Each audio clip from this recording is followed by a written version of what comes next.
Bienvenue à Bibliothèque Médicis. En ce début d'année 2008, savez-vous quel est le thème qui revient le plus dans les livres ou les romans publiés? Quelle est mon identité? Qui suis-je vraiment? Comment être moi-même? Et pourquoi mes blessures, ma religion, pourquoi ma couleur ou mes couleurs mêlées? Parlez-leur d'Europe, parlez-leur de mondialisation, les écrivains répondent et ils s'interrogent plutôt entre la mauvaise conscience et la fierté. Bien sûr, il y a un certain nombre d'exceptions qui n'en prennent que plus de relief. Tony Tillinac, chez Plon, dictionnaire amoureux de la France. Vous, au moins, vous ne connaissez pas le trouble, vous affichez tout de suite votre patriotisme. J'ai la France facile comme d'autres ont le vin gai. Absolument, il n'y a aucune difficulté à jouer le jeu de la collection. Je suis amoureux de la France avec mon cœur, mes sens, mon intelligence et toute mon âme. Mais vous dites c'est physique. Pour la France, c'est physique. Fier d'avoir eu le privilège de naître français et de vivre en France. Et oui, c'est physique. Oui, et en tout temps, toutes circonstances. Toutes circonstances. J'ai pu regretter de vivre dans cette époque plutôt qu'en d'autres. Jamais d'avoir eu la chance, le privilège d'être né en France et de pouvoir y vivre. Vous êtes enivré de France. L'histoire, c'est ce que l'histoire géo a fait de mieux sur les 5 continents depuis l'aube de l'humanité. Et de très loin. On va voir. Il y en a qui vont peut-être se plaindre et protester. Mais pour d'autres, c'est plus compliqué. Ils auraient bien tort. Pour d'autres, c'est plus compliqué. Chez Grasset, Thierry Lévy, une confession surprise. Vous nous apprenez que vous êtes juif et que vous avez appris que vous étiez juif assez tard, à l'âge de 12 ans. Et pourtant, votre mère vous avait fait baptiser, c'est vous qui l'a raconté. Vous n'avez jamais souffert d'antisémitisme. Et le titre du livre, c'est « Lévy oblige ». Le nom de Lévy oblige. Oui. D'abord, je dois dire que je n'ai souffert de rien et que je n'éprouve aucun problème d'identité. La question de l'identité me paraît simplement saugrenue et je ne suis pas à la recherche de mes racines. Je crois au contraire que cette recherche est la source de la plupart des conflits. Dans ce livre, j'ai simplement voulu expliquer ce que signifiait, pour quelqu'un comme moi, qui n'a pas de culture juive, et qui n'a pas de religion, ni juive ni catholique, car j'ai abandonné la religion catholique, ce que ça signifie de s'appeler Lévy. Et bien sûr, ça a une signification, et une signification importante. On va le voir, mais Lévy oblige. Lévy oblige. C'est-à-dire, c'est un nom qui signifie, qui a une désignation forte. Donc il y a quelque chose comme une obligation. Oui. Vous assumez. Très fièrement. Mais pourquoi attendre maintenant pour dire que vous assumez? C'est vrai que dans les prétoires, on pouvait penser que Lévy oblige. Je l'ai toujours fait. Je l'ai toujours fait. Comme mon père a pu le faire et comme ma mère l'a fait, bien qu'elle ait choisi la religion catholique en 1922, mais il n'y a jamais eu de leur part. Et pourquoi maintenant? Pourquoi maintenant. Pourquoi moi maintenant? Pour une raison très simple. La guerre du Liban, la dernière, et la confusion qui s'installe entre le sionisme et le fait d'être juif, entre l'antisémitisme et l'antisionisme, qui, à mes yeux, ne sont pas du tout la même chose. Tahar Benjeloun, chez Gallimard, sur ma mère. C'est vrai, les hommes racontent la mère, alors que les filles ont plus de mal à raconter la relation avec le père. Sur ma mère, apparemment, le monde est vide depuis qu'elle est partie victime de la maladie d'Alzheimer. C'est ça? Oui, mais en même temps, c'est pas uniquement sur un Maroc, c'est sur un Maroc qui n'existe plus, le Maroc traditionnel. Le Maroc patrie, la mère patrie, le Maroc. Oui, en même temps, un Maroc traditionnel des années 30 à Fès, ce Maroc est en train de disparaître, qui est un autre Maroc qui vient à la place, symbolisé par cette mère qui a disparu dans des conditions douloureuses. Donc c'est pour ça que j'ai voulu, à travers l'histoire de ma mère, parler d'une tradition et de valeurs peut-être qui sont en train de nous quitter. Vous vous adaptez au Maroc moderne de Mohamed VI, mais en réalité, pour ce qui concerne la mère, et je le sais, l'absente, elle submerge toujours le cœur et l'esprit du fils. Ça, c'est normal. Je pense que c'est le cas de tout le monde, sauf que le fait de l'avoir accompagné jusqu'au bout m'a beaucoup aidé à supporter son absence, parce que le fait de lui avoir tenu la main pendant plusieurs mois m'a préparé à ce qu'elle soit plus là, et ça m'a aidé aussi d'écrire ce livre. Elle vous a aidé à travers les pans de souvenirs qui s'y détachaient de sa mémoire qu'elle perdait, et elle vous a aidé à reconstruire ce Maroc de cette époque. Ce Maroc que je ne connaissais pas. De la région de Fès. On en parle. Que je ne connaissais pas parce que Soraya Alzheimer a été finalement paradoxalement positive parce que ça l'a libérée. Elle s'est mise à parler ça l'a renvoyée à l'enfance, et s'est mise à parler d'instants, de souvenirs, de moments des années 30. J'étais pas là, bien sûr. Et elle ne nous parlait pas de tous ces événements. Alors, j'ai reconstitué ce Maroc-là de la vieille ville de Fès avec ses vieilles traditions, avec ses valeurs non écrites, mais su par tout le monde, et qui était une belle harmonie, une belle civilisation, qui était vraiment l'apogée de la culture et de la civilisation marocaine. Alors, pour les autres écrivains que nous avons choisis avec Monique Cantos-Perber pour Bibliothèque Médicis, c'est comme si c'était chacun avec son style, son tempérament et son histoire, donner le mot. Léonora Miano-Cheplon, qui avait déjà publié en 2006 le livre qui vous avait valu le Goncourt des lycéens, vous étiez venu, vous vous rappelez? Et c'est, semble-t-il, l'obsession de la couleur, disons chez certains noirs, la place de l'Afrique dans l'imaginaire de la diaspora, tel désastre éteint. Nicolas Fargue, chez POL, beau rôle, il est beau, il voudrait être heureux, il est métis, et pour lui apparemment c'est compliqué. Oui, alors pour rebondir sur ce que disait M. Tillinac, c'était j'aime mon pays aussi profondément, mais il y a des choses qui ne m'y plaisent pas, et il me semblait intéressant de mettre en scène un personnage qui soit à la frontière entre deux cultures et deux couleurs surtout, qui vivent en France, pour pouvoir dire des choses sur mon pays notamment, et avant tout sur le rapport noir-blanc, qui est quelque chose qui m'intéresse fondamentalement. Ben, vous allez lui dire tout à l'heure. Et puis Véronique Ovaldé chez l'Olivier, Mon cœur transparent, Lancelot enquête sur sa magnifique épouse qu'il vient de perdre dans un accident de voiture, et en même temps c'est lui, à travers cette enquête, qu'il va peut-être découvrir. Oui. On va c'est une quête d'identité également, mais bon voilà. Comment? C'est aussi une quête d'identité, mais qui est moins. Alors on va commencer avec Denis Tillinac. Votre dictionnaire, c'est une déclaration d'amour et d'allégresse à la France. Vous avez commencé tout de suite, et vas-y que je t'arroge de fleurs et je t'enchaîne, et que je t'enchante. On va voir avec Nicolas Fargue et peut-être Thierry Lévy. Vous dites la France, c'est le plus beau pays du monde, le plus gracieux, le plus spirituel, le plus agréable à vivre. Et vous aimez tout, les paysages, l'architecture, les beautés, l'histoire. Les gens. J'ai parlé de ce que j'aimais. C'est un dictionnaire amoureux. Il y a des traits plus déplaisants de la France. Il y a eu certaines difficultés, je connais pour des raisons même très personnelles, le problème que peuvent poser le fait d'être métis, noir, blanc en France. Je n'ignore pas tout ça. Il y a des traits pas très agréables du français. Il est envieux. Il est maso, il s'imagine toujours qu'ailleurs c'est mieux, il y va, d'ailleurs c'est pas mieux, il revient vite. Il faut vraiment des grosses primes pour arriver à expatrier un Français.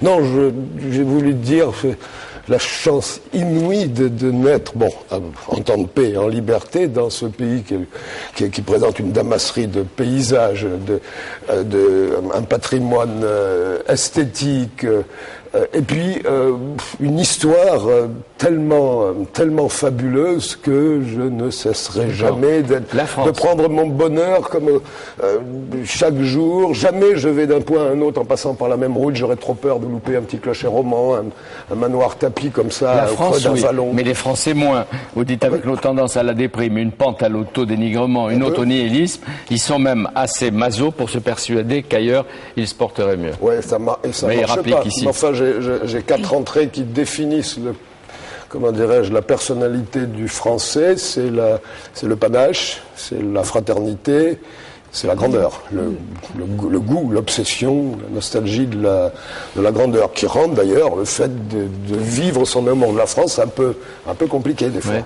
Regardez, il y en a qui s'excitent ici, qui sont impatients, mais ça va rien, allez-y. Monique d'abord. J'y rajouterais volontiers la créativité, c'est-à-dire cette pétillance de l'esprit qui est propre à la culture française. Mais c'est vraiment la France, vous l'aimez avec l'intelligence, avec l'essence, avec le corps même. Beaucoup d'entrées sont consacrées à la cuisine et aux bons restaurants, en particulier à Bordeaux. Mais cette France-là où vous vous sentez vraiment bien chez vous, c'est la France d'aujourd'hui ou c'est la France des années 80? Parce que pour qui a grandi à ce moment-là, la Nationale 20, Colombey les deux églises, fin des années 70, années 80.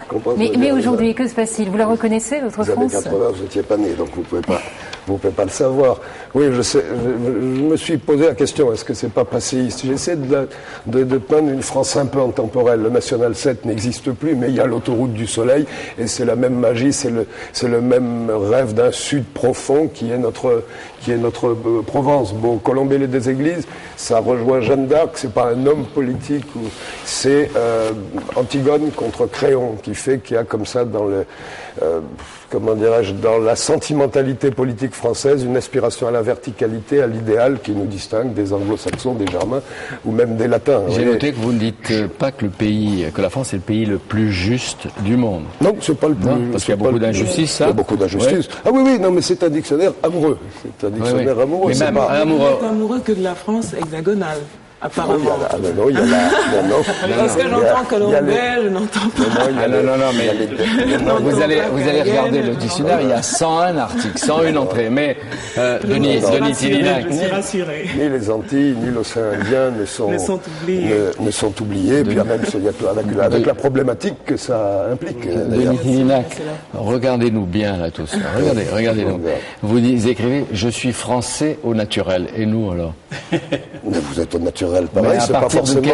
De quel moment un Français qui vient d'ailleurs? Je suis d'accord avec Monsieur Lévy. Je crois, moi, j'ai eu la chance de ne pas avoir à, comment dirais-je, aller chercher ces racines. Mon capital génétique circonscrit à l'intérieur du Massif central pratiquement depuis. Enfin, dans cette nuit des temps, il y a bien dû y avoir des Sarrasins, des Huns, voire des Africains qui étaient avec les Sarrasins, qui ont dû quelque peu violenter mes ancêtres, ou bien mes ancêtres n'étaient pas vertueux. Il y a les Juifs français, parce que je considère que au cœur de la France, l'existence d'une communauté qui est là depuis longtemps, qui a conféré à la sensibilité quelque chose de particulier. Je pense à Proust et Bergson, mon écrivain, mon philosophe préféré. Je ne serais pas le même sans eux, et ils sont complètement français. Et ils étaient juifs et c'est une aberration pour un chrétien l'antisémitisme, et en même temps c'est un contresens pour un Français. Oui, c'est une bêtise, une connerie. Et il n'empêche. L'identité française n'a jamais été menacée par les juifs, et ils ont toujours. Par contre, la conscience juive, il y a quelque chose comme un ferment de dissidence dont on a besoin pour ne pas faire en sorte que notre conscience nationale soit horizontale. Je crois qu'il faut l'horizontalité, il faut la verticalité. Moi j'aime bien ce qu'a écrit Denis Tillinac depuis longtemps d'ailleurs. Et j'avais beaucoup aimé un petit livre qu'il a écrit sur la Guyane, qu'il connaît bien. Dans son livre aussi, il y a des choses que je partage complètement, des goûts comme la Toupina, qui est un des meilleurs restaurants du monde, ça il a raison. Mais quand il dit que les Juifs n'ont jamais menacé l'identité française, sans doute a-t-il raison, mais l'identité française a menacé les Juifs. Et la France a été l'un des pays les plus antisémites du monde. Pas la France, des Français. La France. La France. Mais des Français, dévoyés par des idéologies. C'est bien comme ça, on se lave les mains, des Français. Non, des Français. Mais si vous, peut-être serait-il intéressant tout de même de dire un mot du caractère français. D'abord, peut-on aimer la France comme une personne, ce que vous faites, sans citer Barrès? Je ne crois pas que Barrès soit parmi vos écrivains. Oui, mais tout de même, vous voyez, en ce moment, on parle beaucoup de Barrès, un homme qui probablement l'a pas lu et qui conseille notre nouveau président, en parle souvent. C'est bien, vous n'en parlez pas. Vous voulez parler d'Henri Guénaud? Je parle de Guénaud. C'est bien, vous n'en parlez pas, mais il y a dans le caractère français quelque chose d'assez déplaisant dans le caractère français. C'est l'amour de l'égalité plus que de la liberté. Et l'amour de l'égalité conduit au despotisme. Et ça, c'est un des aspects désagréables. Et c'est probablement ce qui explique que les Français étaient tellement tolérants à l'égard du régime de Vichy. Et qu'ils puissent être pétainistes un jour et gaullistes le lendemain. Oui, exactement le lendemain presque. Alors vous dites que vous auriez préféré vivre à une autre époque, vous auriez aimé citer la Fronde, etc. C'est des fantasmes d'écrivains. Évidemment, les grands siècles de la France, c'est le XIIIe et le XVIIe, mais j'aurais probablement été également à côté de mes pompes, à côté de mon siècle, à côté de moi-même. Je crains que ce soit la fatalité de l'écrivain, que ce soit même pour ça que je le sois devenu. Il y a une recherche du classicisme quand même, de la France classique, Henri IV. ça commence avec Henri IV. On est des anards foncièrement, on est des Gaulois, mais il y a une espèce d'appel de l'harmonie, de la rigueur, qui fait par exemple que le baroque français n'est jamais basculé dans les extravagances du baroque italien ou de la bohème ou de le baroque français, c'est la chapelle du Val-de-Grâce, la chapelle de la Sorbonne que vous connaissez bien, c'est le dôme des Invalides, c'est même Versailles. Quelle rigueur, il n'y a rien de trop, tout ça. Il y a une espèce de rétention qu'on voit, y compris chez nos écrivains surréalistes, y compris même chez nos écrivains révolutionnaires. Je pense à Debord, dont le panégyrique, c'est écrit comme du Pascal. Denis, est-ce que vous trouvez que la France d'aujourd'hui se porte bien? Est-ce que c'est une France aimable à 100%, ou c'est une France qui est en train de renoncer à certaines valeurs essentielles de son histoire? Chaque génération dit que la France est le fou du camp, que je vous assure qu'on est heureux, que la sociabilité française, et je voyage pas mal, est supérieure à celle de nos voisins, que finalement l'identité résiste pas si mal à la normalisation d'une société technologique. Alors il va peut-être écouter les Mazos. Pas si mal les valeurs. Bon, non, mais il y a une chose, il y a une vérité, c'est qu'aujourd'hui, un peu des valeurs, lesquelles vous voyagez aussi bien que moi, vous voyez bien que la France n'a plus cette place qu'elle avait. Elle n'a plus le rayonnement culturel qu'elle a eu. Encore qu'un écrivain américain, africain ou latinos va éprouver le besoin de venir se légitimer au quartier latin. Il s'est passé quelque chose depuis 17 ans, je me rends 20-30 ans. Tout ça. Denis, il s'est passé quelque chose. Un petit nid d'amour. Il s'est passé quelque chose Il s'est passé quelque chose. C'est que la culture française s'exporte de moins en moins bien parce que l'État français a fait des économies. L'État français a négligé la valeur culturelle. Et il a fait des économies là-dessus et nous le payons aujourd'hui dans la mesure où la France a perdu sa place dans beaucoup de pays. Et ça, c'est la politique. C'est vrai que le rayonnement culturel, à part nos historiens, quelque part quand même est en régression, mais je ne crois pas que ce soit l'État à financer. Non, pas financer. On ne décrète pas un rayonnement, on ne le finance pas. Il y a une politique de coopération que les Américains. Est-ce qu'on peut laisser la parole à Nicolas Fargue, qui a été pendant 4 ans à Diego Suarez à Madagascar et qui a été le responsable de l'Alliance française? Oui, j'ai beaucoup travaillé avec le réseau culturel français à l'étranger, mais je voulais vous dire, à propos de panache, je trouve que les Français ne sont pas un peuple qui a du panache tant que ça. On veut bien se le faire croire à nous-mêmes, mais j'ai passé la moitié de ma vie à l'étranger, et vous parliez de sociabilité, je trouve qu'il y a... Enfin, moi, j'ai vécu au Cameroun, notamment la sociabilité. J'en ai gardé, moi, je sais, des impressions qui m'ont aidé tout le reste de ma vie pour pouvoir assurer une sociabilité ici, précisément.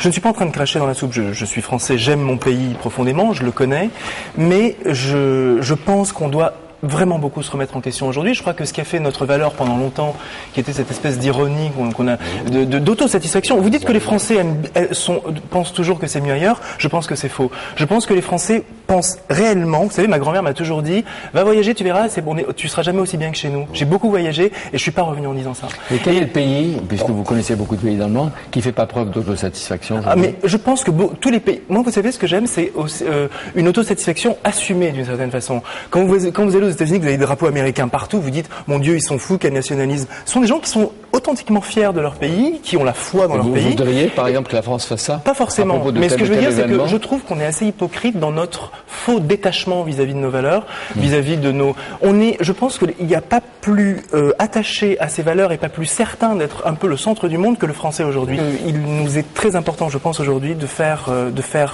acte d'humilité profonde. Parce que si notre culture ne s'exporte plus, c'est pas à cause de l'État, je pense. C'est tout simplement parce qu'aujourd'hui, on n'a plus rien à exporter qui soit réellement internationalisable. Mais on ne doit pas construire des contenus culturels pour l'exportation et pour l'universalisation. C'est l'authenticité qui s'exporte, madame, je pense. C'est la particularité authentique, précisément, qui, de ce fait, parce qu'elle est authentique, acquiert une valeur d'universel. Alors, moi, je n'ai aucun doute sur le fait que la France continue à produire ces contenus authentiques. Qu'est-ce qui fait le mystère d'une culture ou d'une civilisation ? Et qu'est-ce qui nous permet de parler du génie français? C'est cette sorte de coïncidence mystérieuse qui existe entre les institutions, les paysages, l'architecture, les œuvres. Et cela, c'est une formule que la France a mise. Je suis d'accord avec vous sur le papier, madame, mais qu'est-ce que ça donne concrètement?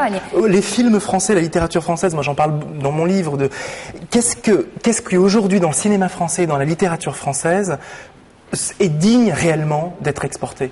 Mais c'est-à-dire digne dans le sens qu'est-ce qui ne se regarde pas le nombril, à s'autoproclamer, à se noyer dans une espèce d'amour de la littérature complètement passéiste, je dirais. Je parle même des jeunes d'aujourd'hui. Aujourd'hui, on n'écrit pas, on n'a pas tant des choses à dire qu'on se regarde écrire. Et ça intéresse personne. L'article dans Time Magazine qui a fait tant de bruit ici, moi je pense qu'il a raison là-dessus. Ouais. Arrêtons de nous regarder faire les choses, faisons. Ça intéresse beaucoup de gens de se regarder écrire. Un écrivain comme Chateaubriand n'a fait que ça. Bien sûr, mais quand vous regardez le talent de Montaigne, ça donne quelque chose d'universel. Mais quand vous regardez avec une posture qui est purement celle de la fierté d'appartenir à un petit milieu serré des lettres, ça donne pas grand-chose. On ne peut pas transformer une oui, mais c'est souvent un travers et cinématographique d'une époque en une caractéristique générale. Il y a des moments de grand rayonnement, de grande reconfiguration de la culture française. Ça a été le cas avec la nouvelle vague, avec énormément de tendances en philosophie qui ont donné le là à toute la pensée mondiale. Bon, on est peut-être dans un creux de vague, et encore, si vous voulez, on est beaucoup moins dans des interprétations générales, mais il y a beaucoup d'œuvres extrêmement créatrices aussi. On ne peut pas, il est de toute manière faux de réduire la production culturelle d'un pays, de vouloir l'unifier ou l'homogénéiser. Nous sommes dans un monde de concurrence mondiale, où c'est à l'individu de faire valoir ses œuvres. Et les Français y réussissent très bien. Il est rare que, on va revenir au livre, il est rare que le grand avocat Thierry Lévis laisse aller à la confidence. Hein, oui, ça ne paraît pas nécessaire. Oui, non, mais pourquoi pas, au contraire. Comme disait Nietzsche, elle est écrite avec le sang. Et vous dites, le nom juif que je porte, pour reprendre ce que vous disiez tout à l'heure, je ne le tiens pas pour une élection, mais c'est chez moi une espèce de rage que j'endosse comme une armure et qui ne m'a jamais quitté la hargne de défendre. Il y a un lien. Ah oui, il y a un lien, oui. Oui, il y a un lien. Bien sûr, puisque... qu'est-ce que c'est qu'être juif pour un garçon comme moi qui, en 1960, ne connaît pas l'antisémitisme autour de lui? C'est être lié à ceux qui, simplement du fait de leur nom et de leur naissance, ont été massacrés. Et par conséquent, il y a un orgueil, une fierté d'être du côté de ceux qui sont menacés. Et par conséquent, défendre les gens, c'est vraiment ce qu'on peut faire, à mes yeux, de mieux pour relever cette espèce de défi qu'on a lancé au nom que je porte. Vous racontez la scène du jour où vous êtes fait traiter de sale juif. Vous êtes allé voir votre père, qui était quelqu'un de talent, de plume et apparemment de caractère, et qui manquait pas de mots. Vous êtes venu dire on m'a traité de sale juif. Qu'est-ce qu'il vous a répondu? Cogne. Et vous le dites, c'est l'héritage principal du père Lévy à Thierry Lévy, cogne. Cogne. Et j'ai retenu la leçon. Dans toutes circonstances, Monique. Oui, mais il aurait sans doute répondu la même chose à toute injure dont vous auriez fait état. Le cogne, c'est la réaction à l'injustice. Je ne suis pas sûr. Il se serait peut-être expliqué davantage. Ah oui. Alors justement, Lévy oblige à cette rage de défendre que vous rappelez à la fin de votre ouvrage, mais cette rage ne persiste qu'autant qu'il y a d'antisémitisme. C'est-à-dire, dans un monde sans antisémitisme, si tant est qu'un tel monde puisse exister, Lévy n'oblige à plus rien.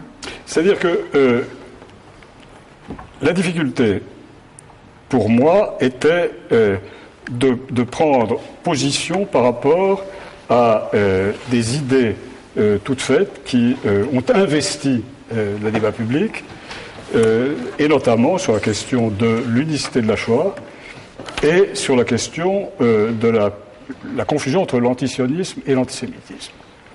Et pour ma part, je considère que aujourd'hui, il n'y a plus d'antisémitisme d'État, il n'y a plus d'antisémitisme politique. Si on prend le cas de la France, bien sûr qu'il y a des antisémites en France, il y en a encore, mais ils ont honte de leur antisémitisme.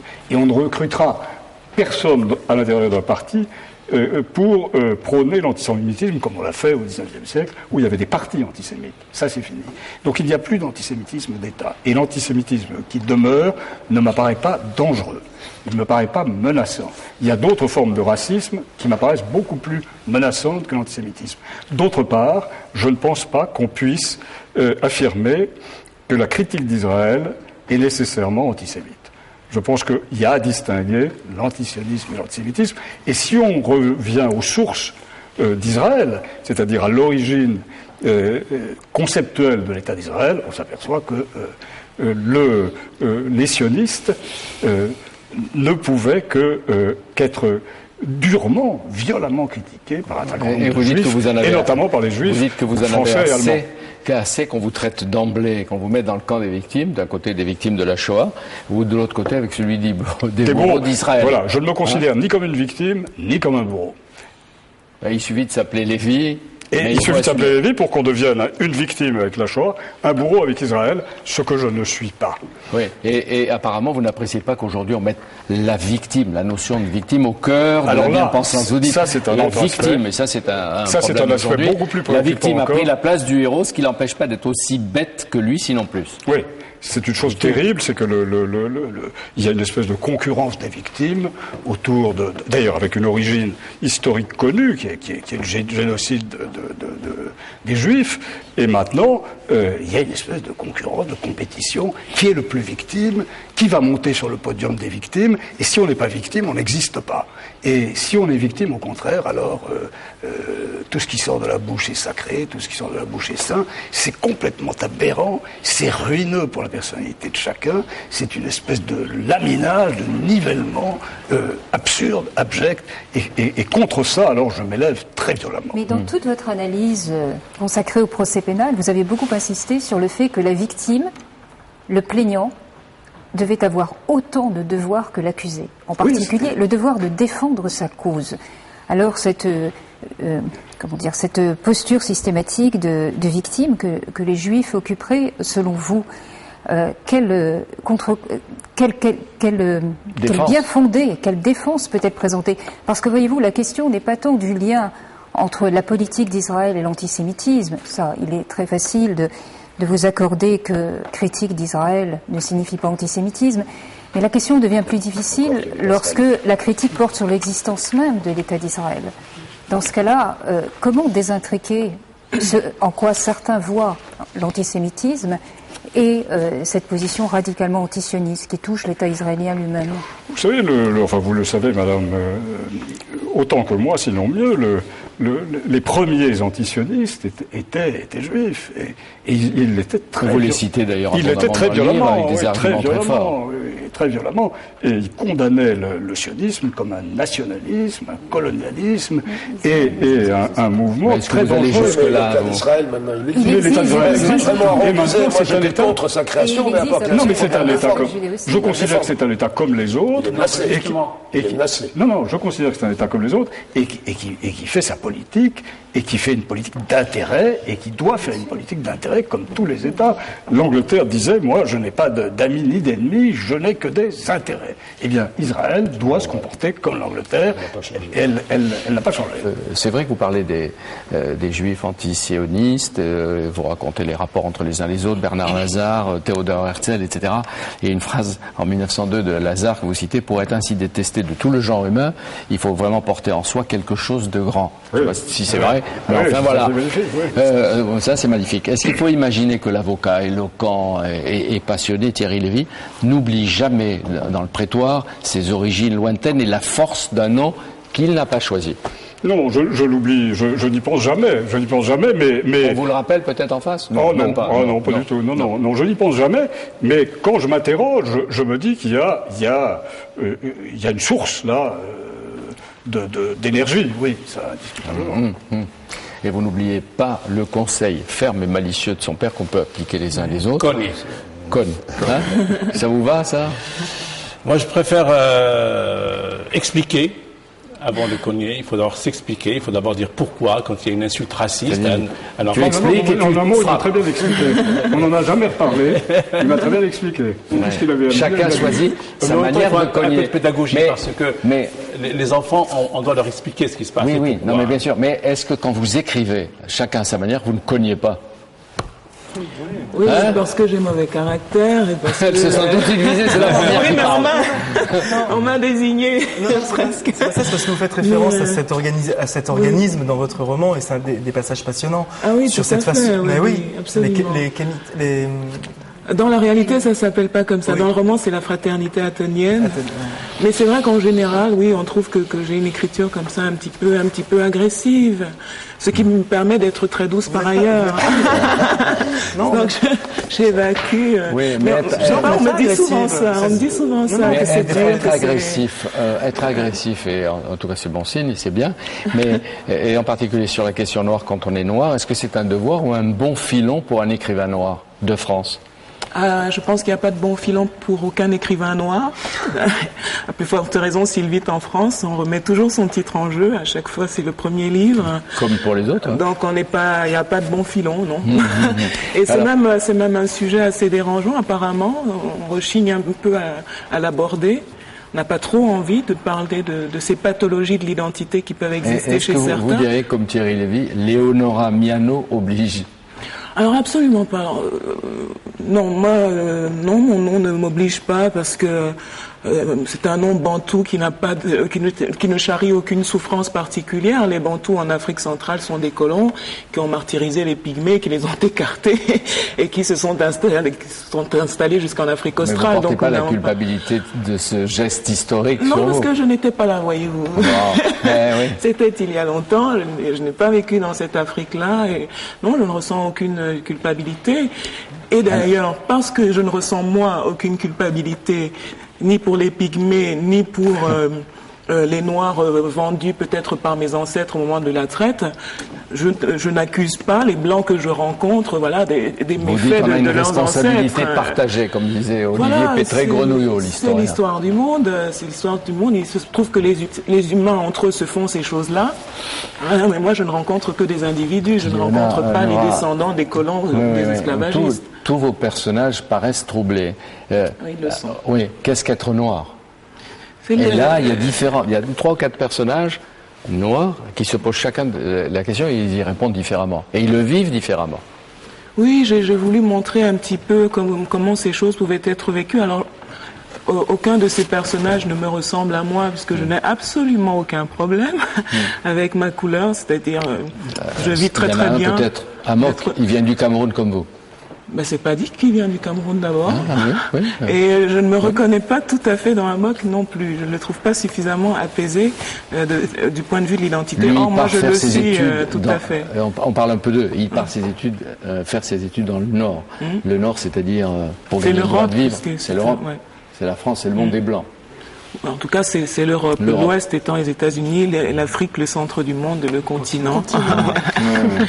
Et les autres, quelques petits points cardinaux un peu vagues comme ça. Mais il ne veut pas retourner quand même chez lui, au pays, parce qu'il dit, vous lui faites dire, les nantis sont comme ailleurs, jaloux de leurs privilèges et capables de cruauté pour conserver ce qui était à eux. Au pays, en plus, sont tués facilement. Oui, et en plus, donc, il appartient à cette caste des nantis. Il a du mal à supporter l'histoire de sa famille, à l'assumer. Et donc, il vit en Europe pour se cacher un petit peu, ce qui n'est pas mon cas. Moi, j'y vis très bien. Et je ne me cache pas. Donc, effectivement, j'ai voulu décrire 3 façons différentes de se penser noir. Montrer l'impact que ça peut avoir sur la vision du monde, sur les rapports avec les autres. Je pense qu'on connaît assez mal ces questions. On ne sait pas très bien finalement ce que pensent les Noirs des Blancs parfois. Il faut écouter toute la littérature qui est faite de l'Afrique et qui est faite de ceux qui sont ici. Oui, en tout cas le partager avec tous ceux qui sont dans la même société que nous, puisque nous sommes ensemble et nous allons rester ensemble. Un de vos personnages, Shrapnel, qui est l'ami d'enfance de l'autre, Amok, il choisit le noir, mais lui c'est pour devenir riche. C'est pas parce tout qu'il y a à fait l'argent, ça. L'argent aussi, mais il est fasciné par l'argent. C'est pas tout à fait ça. Il aimerait bien gagner de l'argent parce qu'il a ce rêve un peu fou d'unifier le monde noir de l'Afrique jusqu'aux États-Unis. Et apparemment, pour réaliser des choses, il faut de l'argent aujourd'hui. Donc, mais c'est pas tellement l'argent lui-même qui l'intéresse. Ça fait peur ce rêve. Ça vous fait peur à vous? Ça ne fait peur à aucun noir. C'est un rêve très partagé. C'est un rêve ouvertement raciste de vouloir unifier c'est un rêve très partagé. C'est un rêve de réaction aussi. Mais ce n'est pas un rêve de conquête. Ce n'est pas un rêve de conquête ni d'asservissement des autres. Oui, un peu. Les gens ont un peu ça en eux, bien sûr. Mais ce Shrapnel donne un bon conseil. que les autres, que les Noirs cessent d'attendre que d'autres valident leur humanité. Ça commence par eux. Il serait temps. Bien sûr que ça commence par eux-mêmes, parce que effectivement les autres ont posé sur eux un regard méprisant, mais c'était il y a longtemps. Il est temps de s'en remettre. Il est temps de s'en remettre. Et puis aujourd'hui, tout le monde souffre. C'est-à-dire qu'aujourd'hui, être blanc ne vous immunise pas contre la précarité, contre rien. Donc on ne peut pas en vouloir aux individus. Toutes les peurs sont partagées. Voilà, on peut combattre des systèmes, mais non pas des individus. Est-ce que vous vous sentez héritière un peu des combattants de la négritude des générations? Je pense à Césaire, à Tyrolien, à Damas, à Senghor, ou c'est loin. Carmichael, non, Carmichael que j'avais connu autrefois. Je pense que l'affirmation de son identité pour un écrivain noir n'est plus un préalable. Voilà. C'était peut-être nécessaire, ça leur a semblé nécessaire à l'époque, mais pour nous, c'est pas comme ça. En même temps, tous ces personnages se cherchent à travers le long d'un continuum musical. Duke Ellington et le jazz est extrêmement présent dans le roman. La présence de la musique est très forte, et on a l'impression d'une forme de reconnaissance, d'appartenance au monde noir qui se fait par la musique, en fait, beaucoup plus que par la littérature ou par les actes et les cultures.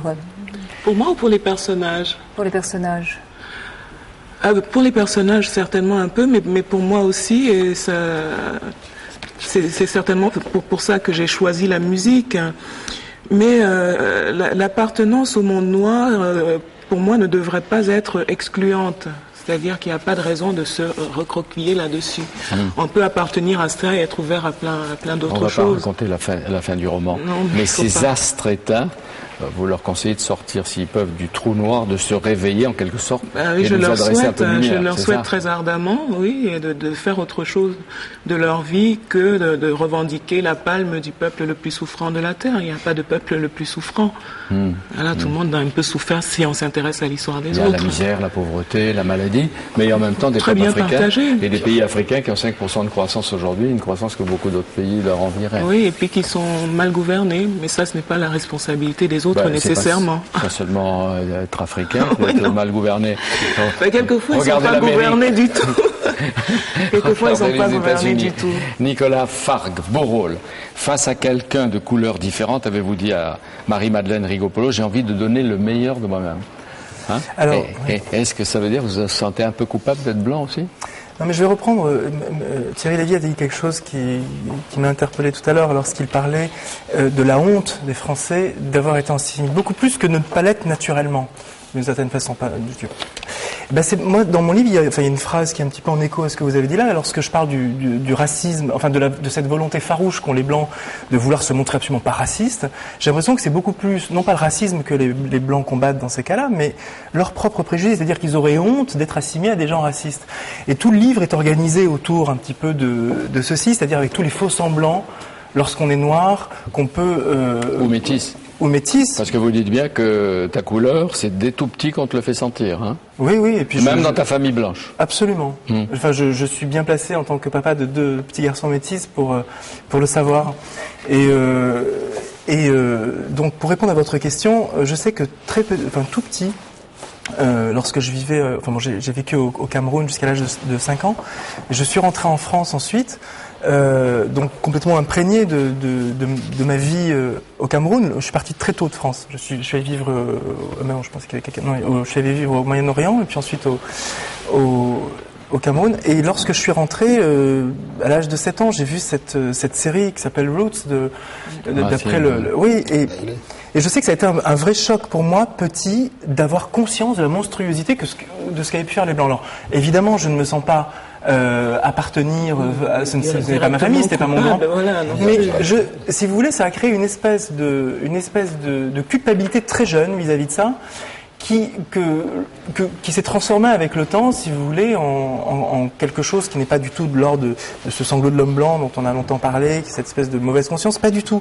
C'est ce sentiment très fort d'altérité que je ressens particulièrement en présence des Noirs, d'où qu'ils viennent, qu'ils soient de la diaspora africaine en France, qu'ils soient antillais, qu'ils soient... Oui, ce qui fait que votre héros, il n'est pas à l'aise dans son île des Caraïbes, ce que vous appelez les Concordines, parce que là-bas il est blanc, il a l'argent, etc., et qu'il n'est pas non plus heureux en France, où il est noir, où il est comédien. Il est comédien, et vous êtes bien placé, ambivalence. Jean-Pierre, pour savoir qu'à la télé française, quand il y a des noirs, c'est juste comme dit Léonora Miano dans son livre, du coloriage. C'est vraiment ça. Il n'y a pas. Pour l'instant, ça va changer. Vous avez raison de renvoyer vers Léonora. Elle s'exaspère. Un de ces personnages s'exaspère quand on s'extasie d'avoir quelqu'un de noir qui présente le journal télévisé de 20h. Ou quand il y a un ministre, vous dites elle cacherait la forêt d'illettrés. Mais remarquez, si vous dites à Ramayad qu'elle est un alibi, qu'elle cache la forêt. Avant sa nomination. Bon. Parce qu'alors là, elle vous enverrait des mots qui mordent, qui feraient mal. Attention. Oui. Le héros ne cesse de dire, en particulier lors de cette scène extrêmement amusante de sa confrontation avec des jeunes dans un lycée, dans un collège, dans un lycée en banlieue, où il ne cesse de dire, mais enfin, ça suffit. Tout ce discours de générosité, d'ouverture, d'accueil, d'antiracisme, noir et blanc, ce n'est pas pareil. Et il n'y a pas un blanc qui céderait sa place qui échangerait sa place avec un noir. Point final. Donc qu'est-ce qu'on fait face à cette espèce de rock que vous présentez comme une évidence? Ce qu'on fait, c'est ce que fait la disparité, les conditions. J'ai beaucoup aimé le livre de Léonora Miano à ce titre aussi. C'est que moi, si vous voulez, j'essaie dans la mesure du possible de m'intéresser à ce qui s'écrit ailleurs, notamment chez les auteurs noirs. Et je sais que chez des gens comme Denis Laferrière, comme Alain Mabancou ou maintenant Léonora Miano que je ne connaissais pas auparavant, je trouve une façon, une sérénité, une espèce de façon de se comporter décomplexée, où on ressasse pas, on n'a pas des comptes à rendre, on n'a pas des. Et j'aime ça. Pour moi, c'est l'avenir, ça. Enfin, c'est le présent. Oui, c'est ça. De vivre aux États-Unis, dans une ville universitaire, contacter les étudiants, vivre avec des étudiants noirs pour avoir ce sentiment d'affirmation de soi, tout simplement. Mais en même temps, vous savez, j'étais à Chicago il y a 3 semaines et j'ai été frappé dans une rue. Frappé? Non, frappé.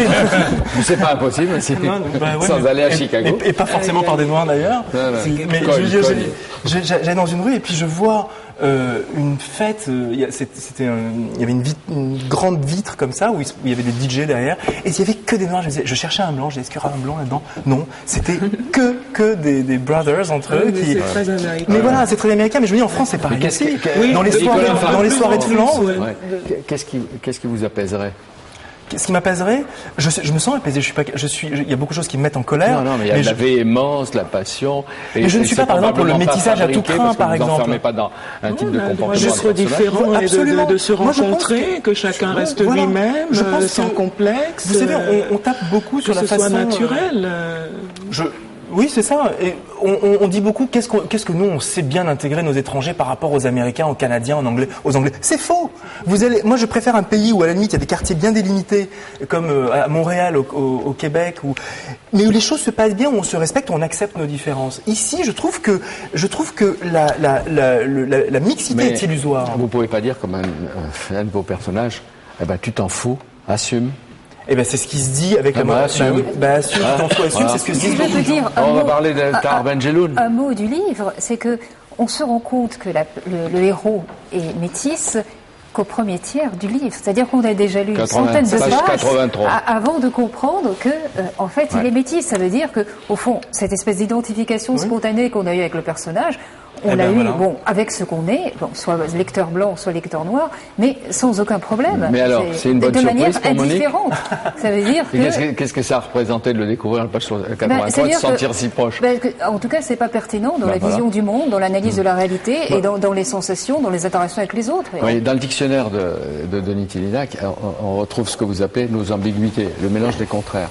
On est la République et la monarchie, on est la fraternité et la resquille. Est-ce qu'on est blanc, est-ce qu'on est noir? Le sens de l'honneur et la resquille. Oui, on peut être noir ou jaune et être un bon français, c'est pas un problème. Non, mais un bon français, c'est dire ça. Le bon français, le français naturel. Alors un français bien dans sa peau. Il va se retrouver tout seul. Comprenez ce que je veux dire. Je crois qu'il faut pas. Moi, je crois que j'aime pas les crispations identitaires, quelles qu'elles soient, d'où qu'elles proviennent. Et alors, c'est là où peut-être je mettrai une légère réserve sur ce que vous avez dit, que je comprends très bien. Je suis hostile par principe à tout ce qui ressemble à responsabilité collective, si cher à Staline et à Hitler. Je ne suis responsable de rien, y compris des saloperies des antisémites du régime de Vichy. Je n'y suis pour rien, je suis responsable de rien. Léonora, elle n'est pas responsable de ce que les Camerounais ont fait aux Pygmées. Pas plus que vous l'êtes de ce qui... Au passage, quelquefois vous égratigniez et je vois que vous avez raison, il y a eu une espèce de discours anti-raciste où les types ont rajouté, ils étaient mal dans le rapport, t'es ma sœur, mais t'es comme moi, c'est pas... Il y avait ces sinoches là, c'est tout à fait malsain. Avant d'arriver. Décomplexons tout ça. Assume, tu t'en fous, assume. Et alors, comme je suis d'accord avec vous, l'assimilation, ça pas... Voilà, les deux, la philosophie. Monique va nous gronder, mais la philosophie, tu t'en fous, assume et cogne. Ah, ça c'est pas mal. Il reste à comprendre pourquoi ça nous préoccupe autant, ces questions d'identité. Parce que c'est la mondialisation. Parce qu'aujourd'hui, on ne peut plus ouvrir un problème sans savoir qu'il y a une crise en Asie, en Afrique, etc., que ça a des conséquences sur l'emploi et le pouvoir d'achat des Français. Ce que vous dites est très profond. Plus il y aura de mondialisation et d'internationalisation, plus il y aura d'affirmation identitaire. Les deux vont de pair. L'idée que la mondialisation va émousser les identités est une illusion. Les deux phénomènes vont de pair. Renforcement identitaire et mondialisation. Voilà, je voudrais faire un reproche. Parce que quelquefois, au moins, quelquefois vous critiquez mai 68. Et j'ai compris pourquoi. J'ai compris pourquoi. Parce que vous, mai 68, c'est une grande histoire d'amour. C'est une histoire avec une femme. Vous alliez en Solex, si j'ai bien compris, de Bordeaux à Toulon, et vous n'avez rien vu de mai 68. Non, chacun. Les 68 heures. 68, c'est son histoire d'amour qui nous fait regretter. Les copains de ma génération, les gauchos 68 heures, avaient leur approche de la liberté. J'avais la mienne. Alors, palabre dans leur pathos, leur style, leur palabre dans les amphis, ça me rasait. Moi, il y avait une femme que j'aimais à Toulon. Je suis parti en Solex sur des autoroutes désertes, puisqu'il n'y avait plus d'essence, et j'ai vécu mon approche de la liberté qu'à 2 à 3 à la rigueur, pas plus. Et donc vous avez raté la grande manifestation gaulliste et la conversion gaulliste. Je n'ai jamais assisté à une manifestation politique de ma vie, hors de ça. Tahar Benjeloun. Sur ma mère, vous avez commencé à dire. Vous en avez parlé tout à l'heure. C'est vrai que j'ai pensé à Albert Cohen, le livre de ma mère, mais vous parlez du Maroc et vous parlez de vous. Nous devons à nos parents un respect quasi religieux, encore aujourd'hui, parce que c'est vraiment cette soumission qui peut paraître ridicule psychologiquement en Occident et qu'on accepte. J'ai toujours baisé la main droite de mon père et de ma mère. Je n'ai jamais osé fumer devant eux. Je n'ai jamais osé proposer ou prononcer des mots grossiers devant eux. Oui, c'est l'éducation. C'est l'éducation, c'est la tradition aussi, et quelque chose que j'aime beaucoup, c'est-à-dire ce respect, cette distance. Mes parents, c'était pas mes copains. Mes parents. La Lahadja, votre mère, moi je l'adorais. Vous dites, il est très, mais elle n'était pas inculte. Tout à fait. Elle trouvait des trouvailles dans la langue, des trouvailles d'expression. Elle avait sa culture, elle avait son univers. À partir du moment où on savait très bien que l'homme était chargé de l'extérieur, de ramener de l'argent, et elle avait son intérieur, son univers, et elle fonctionnait avec ses cousines, avec ses parents, tout ça, avec sa famille. Et elle avait son propre domaine de création, notamment dans la broderie, dans la préparation des cérémonies, dans la cuisine évidemment, et surtout dans le respect de certains nombres de codes de civilisation et de culture. C'est le savoir pour elle. Oui, mais ça c'était pas écrit, c'était dit. Elle a travaillé toute sa vie. Elle a travaillé toute sa vie. Vous dire, elle dort pas, elle est malade. Bon, mais à un certain moment, on l'a mariée. Elle a été mariée 3 fois. Oui. Alors avant de parler de cette histoire de mariage, parce que quand j'ai dit à première fois à 16 ans, on l'a mariée. Quelle séductrice, la pauvre, si vous saviez. Mais avant d'arriver là, je voudrais juste, parce qu'on a discuté beaucoup de l'identité et du racisme et tout, moi je ne me souviens pas de ma mère avoir un jour dit un mot haineux ou de travers des Juifs au Maroc. Jamais. C'est-à-dire qu'on avait des voisins juifs, elle les fréquentait, on s'échangeait quelques mets, elle savait très bien qu'ils étaient cachers, etc. Elle avait un respect naturel des juifs. Pour l'étranger, au-delà des juifs. Il y avait une différence, bien sûr. Elle me disait pas qu'ils sont différents, mais il n'y avait pas de haine, il n'y avait pas de racisme. Et ça, c'est très important de le rappeler. Elle vous l'a appris, dans ce Maroc-là. Elle vous l'a appris, vous l'avez gardé, cet enseignement? J'espère, bien sûr. Alors, quand j'ai dit, ma mère a eu trois maris. Et veuve à 16 ans. Bah, oui. Parce qu'on l'a mariée très très jeune, parce qu'elle était très belle, et on l'a repérée dans le hammam, donc c'est là où on l'a vue. Bon, on l'a proposé à ses parents de la marier. Elle s'est mariée avec un homme plutôt jeune, pas du tout vieux, mais malheureusement, qui est mort dans l'année d'une épidémie du typhus à l'époque. Elle est devenue veuve à 16 ans. Avec un bébé. Ensuite, elle est restée chez ses parents. Et là, on dit quand même, on va pas la laisser veuve à 16 ans, 17 ans. Son oncle a appris qu'il y a un monsieur qui est déjà âgé, qui a déjà une deuxième femme. Pour résumer, on peut dire 3 fois, on l'a mariée sans qu'elle connaisse. Bien sûr. L'homme, elle a découvert le jour. Oui, bien sûr, mais c'était la tradition. La tradition. On ne sortait pas dans les cafés pour séduire et pour connaître. C'est-à-dire, mais dans le Maroc de Mohamed VI, ça change. Ça change beaucoup, ça n'a rien à voir. Ça n'a rien à voir. Aujourd'hui, oui, mais c'est toujours la famille qui marie. Comme en Algérie, comme dans les familles riches, comme dans les familles riches françaises. Pardon. On demande beaucoup la vie. Non, aujourd'hui, ça a beaucoup changé. Ça n'a rien à voir avec cette époque-là. Mais ma mère était respectueuse de ça. Elle n'était pas révoltée du tout. Elle n'était pas du tout contre ça. Elle n'était pas révoltée. La seule chose qu'elle demandait, pourvu qu'il soit bien, cet homme, pourvu qu'il soit... Parle même pas de beauté, pourvu qu'il soit un homme de qualité, c'est tout. Alors, c'est tout ce qu'elle demandait. Ouais. Et c'est pour ça que moi je me pose la question, a-t-elle été heureuse? Je dirais, je ne sais pas, je ne crois pas. C'est une question qui ne se posait pas. Oui, en plus. Oui. Mais en même temps, il faudra insister pour les jeunes générations du Maroc, de toute l'Afrique, etc., de l'Asie, sur l'éducation, la formation. Vous dites, votre mère, elle avait dit, elle était illettrée mais pas inculte, elle savait à peine téléphoner. Mais ce qui est amusant et émouvant, c'est que quelquefois, elle vous laissait des messages sur le répondeur. Je peux en résumer un. Elle lui parlait. Hé, toi, la machine, tu es bien la machine de mon fils en France, hein? Eh ben, n'oublie rien de ce que je vais te dire, hein? Dis-lui que sa mère a logique, qu'elle meurt de nostalgie pour lui, que son père tousse beaucoup. Merci la machine, merci beaucoup. Bien sûr, elle était logique. Je suis ému en le lisant. Aujourd'hui, avant le répondeur, il dit allô Albert, voilà. Non, c'est pas avec Albert qu'on parle, avec une machine. Et c'était logique dans sa. Bien sûr. Ce qui est très émouvant, c'est qu'on pourrait penser de l'extérieur, bon, c'est une vie de dépossession, elle n'a rien décidé, on l'a mariée, toutes les décisions ont été prises pour elle.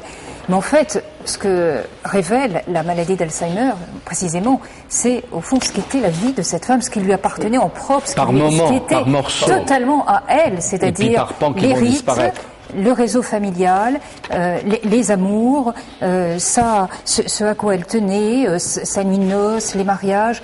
Tout ça, ça reconstitue une personnalité extrêmement forte qui s'appartient totalement à elle-même. Justement, grâce à la maladie, son inconscient s'est libéré. Enfin, elle commençait à parler. Elle ne savait pas qu'elle nous disait des choses qu'elle nous avait jamais racontées. Parce que la maladie a libéré un petit peu. On apprenait un tas de choses sur sa vie. C'est pour ça que moi, je prenais des notes. Je dis, quand même, je ne connaissais pas cette femme. C'est ma mère. Je l'aime. À ses côtés, en lui tenant la main, et en plus, salopard, vous notiez progressivement l'évolution de sa maladie, de sa mort. Et je l'écoutais. C'est ça un écrivain. J'ai l'écouté, mais c'est ça. Il n'y a pas de choix. C'est beaucoup plus tard que j'ai écrit le livre. Mais en même temps, je prenais une note parce que je disais à mes frères, quand ils arrivaient, ils disaient, vous savez, on a eu un petit frère, mais il est mort à l'âge de 8 ans. On n'a pas jamais su. Ouais. Et elle disait, je vais terminer, parce que je veux parler de Véronique Ovaldé, dont j'ai beaucoup aimé le livre, j'espère que tu me raconteras tout quand je serai sous terre. J'aime l'idée que tu me parleras, même quand je ne pourrai pas t'entendre ni te répondre. Tu sais, mon fils, ça me rassure. Et vous, Tahar, qu'est-ce qui vous rassure? À Tanger, aujourd'hui installé dans votre ville du Maroc, bien aimé? Non, il n'y a rien qui me rassure. je suis un petit peu apaisé, mais prenez la leçon de votre mère. Mais ce qui m'a le plus apaisé, c'est comment elle a affronté la maladie et la mort. Ça a été une leçon magnifique, parce qu'elle n'avait pas peur de la mort. Et je dis que la mort, c'est la maladie. Malheureusement, elle a souffert de ça. Elle n'aimait pas la souffrance. Elle était terrifiée par la souffrance. Mais devant la mort, elle était très sereine et très apaisée. Et ça, c'est une bonne leçon. Voici un beau passage. Elle vous dit « Je ne t'ai pas vu depuis ton enterrement. » Et vous concluez « Elle est au paradis. » Oui, absolument. Ouais. Et Mon cœur transparent, aux éditions de l'Olivier. Pourquoi vous êtes restée si silencieuse? Parce que c'est plutôt ma nature en général, j'ai plutôt tendance à écouter ce qui se passe autour de moi. Peut-être aussi pour ça que moi j'écris des livres, parce que j'ai un peu plus de mal à parler qu'à écrire. Mais apparemment vous écrivez vite. J'écris vite, et puis peut-être parce que moi là j'explore des territoires totalement imaginaires, donc en fait c'est un peu incongru presque au milieu de toutes ces prises de position identitaires bien ancrées dans le réel. Moi je suis totalement ailleurs, mais comme dans tous mes textes, j'invente des lieux, j'invente des personnages que je campe et j'ai un vrai plaisir et une jubilation à inventer vraiment. Mais parce que c'est là où moi je trouve le maximum de liberté, où je me sens le mieux. Donc oui, c'est aussi une quête identitaire cette affaire-là, parce que c'est l'histoire d'un homme qui perd sa femme et qui va essayer de comprendre ce qu'elle était vraiment. Et puis, par là même, il va essayer de comprendre pourquoi elle l'avait choisi lui. Et puis, il va faire son propre cheminement et passer à l'action. Le récit commence avec ces mots. La femme de Lancelot est morte cette nuit. Et puis, un peu plus tard, elle préférait l'appeler Paul. On voit toutes les différences. Donc voilà, il est complètement quelqu'un d'autre pour elle. Et lui, il va passer d'un être très banal, contemplatif. Hein, banal. Oui, banal. Et puis quelqu'un qui est un petit peu en dehors des choses quand même, qui reste un petit peu à l'extérieur. Il prend tout au pied de la lettre. Oui, c'est un homme qui prend les choses au pied de la lettre, qui croit au sens des mots. C'est quelqu'un qui est... c'est aussi pour ça que je parle peu, finalement. C'est mais parce aussi, que... il croit au sens des mots. Non, mais ça, je ne dis pas le contraire, mais c'est ma façon, c'est ma posture à moi, en tout cas. J'en ai pas trouvé d'autres. Et du coup, oui, c'est un personnage qui lui, croit au serment, vous voyez, fait des petits... Vous montrez qu'il reste marié avec la même femme pendant 19 ans.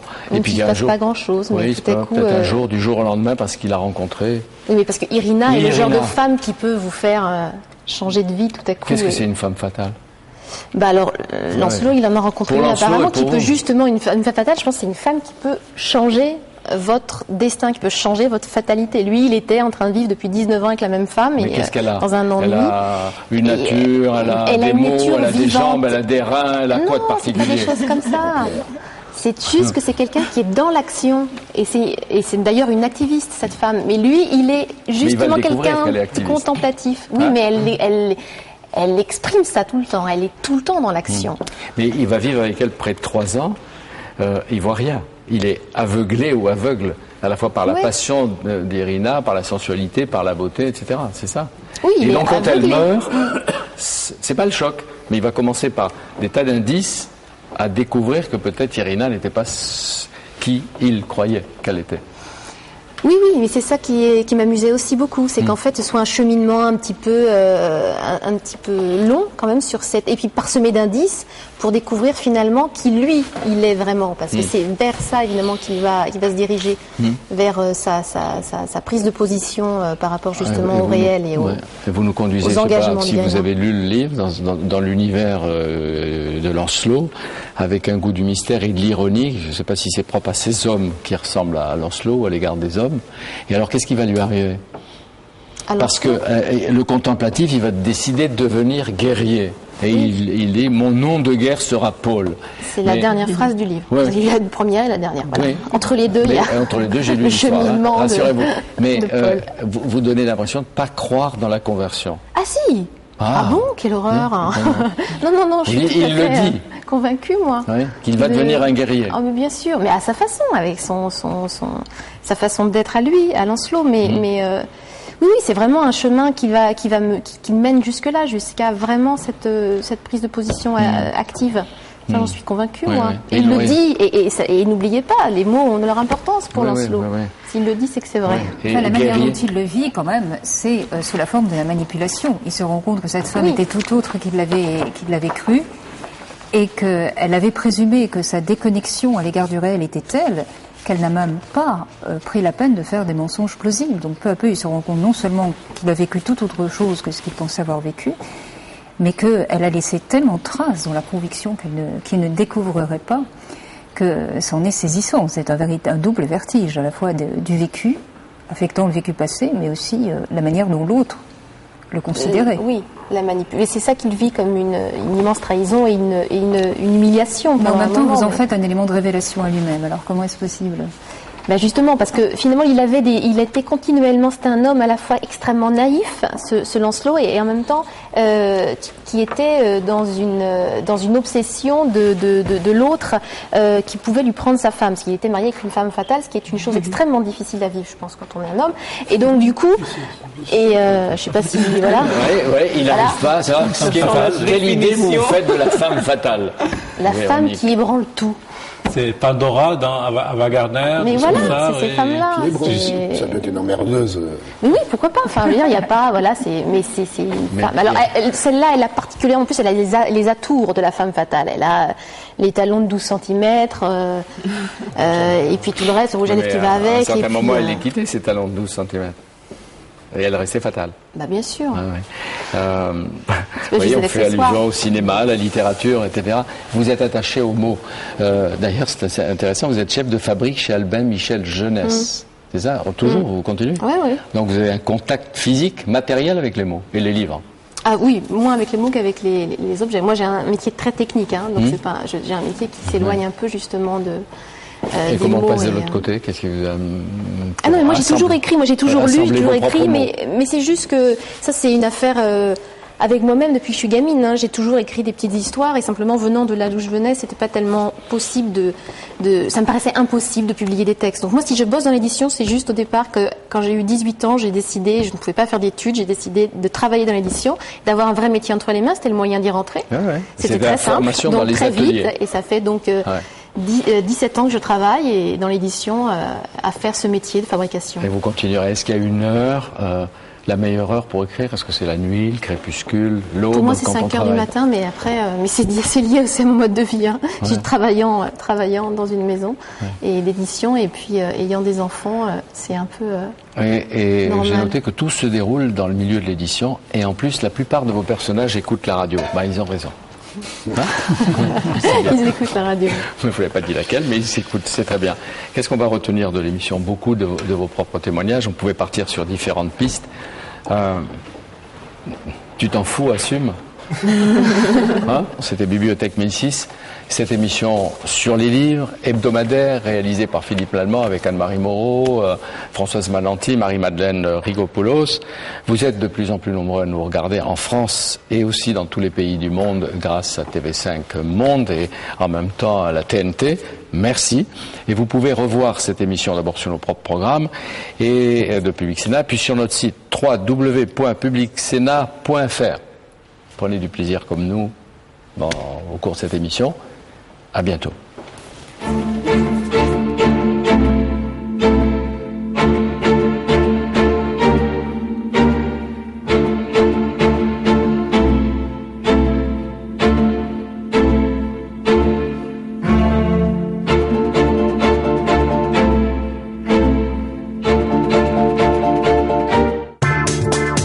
Vous souhaitez réagir à cette émission, poser des questions, débattre, regarder en accès gratuit et illimité la chaîne en temps réel ou les programmes en VOD, rendez-vous sur www.publicsénat.fr.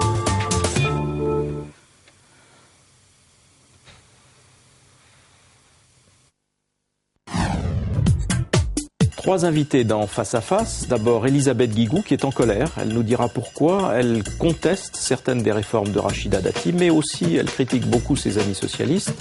Claude Allègre, lui aussi ancien ministre socialiste, mais très près de franchir le Rubicon et d'aller vers l'ouverture de Nicolas Sarkozy. Lui aussi nous dira pourquoi. Et toute autre chose avec Dominique Meyer. On va alors parler de musique, d'art lyrique, de chant. Dominique Meyer dirige le Théâtre des Champs-Élysées avant bientôt de diriger l'Opéra de Vienne. Face à face avec Jean-Marie Colombani, c'est sur Public Sénat, la chaîne d'information politique.